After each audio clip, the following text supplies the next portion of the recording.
So, Jason has emailed me this great idea. Problems as mismatches. Every problem is about a mismatch. It could be a mismatch between two minds. I want to see movie A, she wants to see movie B. Or a mismatch between our mind and our body. I want to walk, but I'm paraplegic. Or a mismatch between our body and our environment. I want to breathe, but I'm underwater. So every problem is a mismatch between at least two things in the world, and all those things are either minds, bodies, or environments. Here's the kicker.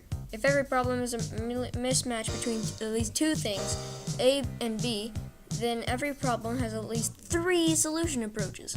Change A, or change B, or change both A and B until there's no mismatch. This seems pretty basic, but from how humans behave, we sure seem to forget it a lot. People will see a problem and immediately lock on to one solution approach like it's the only possible approach. A and B don't fit well together, so B needs to change. You see this tunnel vision all the time. For instance, if the mismatch is between your mind and something else, people will suggest that the solution to your problem is to just change your mind. Accept the body of the environment as it is. Or they'll say no. Defy the odds. Fight the good fight. Don't just accept your circumstances. If you don't like your hair color, change the color. Don't change your mind, change the other thing. You can see this play out in much bigger circumstances where the stakes are much higher, and people will still be blind to the existence of multiple possible solution approaches. Take Mars, for instance. As it stands, human beings can't survive on it very easily. The desire to live on Mars doesn't fit with the Martian environment as it's currently configured because the Martian environment doesn't fit with our bodies as they're currently configured. A mismatches B and B mismatches C. So how do we brilliant humans respond to this problem? Well, one whole contingent of people will latch on to solution approach 1. Change A. Stop wanting to go to Mars. Another group will latch on to solution approach B. Change the Martian environment. In the short term, build habitats that do fit the needs of our bodies. In the long term, change the whole environment so it's full of oxygen and air and clean soil and puppies and flowers. And a third group, relatively rare, will latch on to solution approach C. Change the human body. Why just give up the desire to go to Mars when other solutions are possible?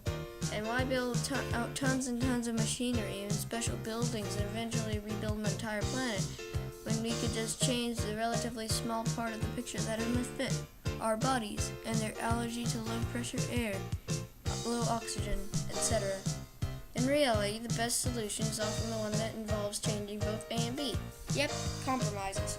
In the case of Mars, it turns out it's totally possible to change the Martian atmosphere so it's exactly like Earth. That will take a really long time.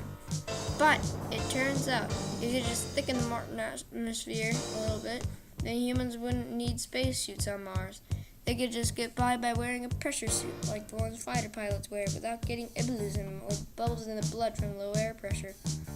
In that case, B, the Martian environment, would be changing a little bit, and C, the human body, would be augmented a little bit. And if you also change your mind a little bit to accept the elegance of solutions like this, then you've found a great compromise between solution approach A, B, and C that results in people having a pretty darn good time playing baseball on Mars pretty darn soon.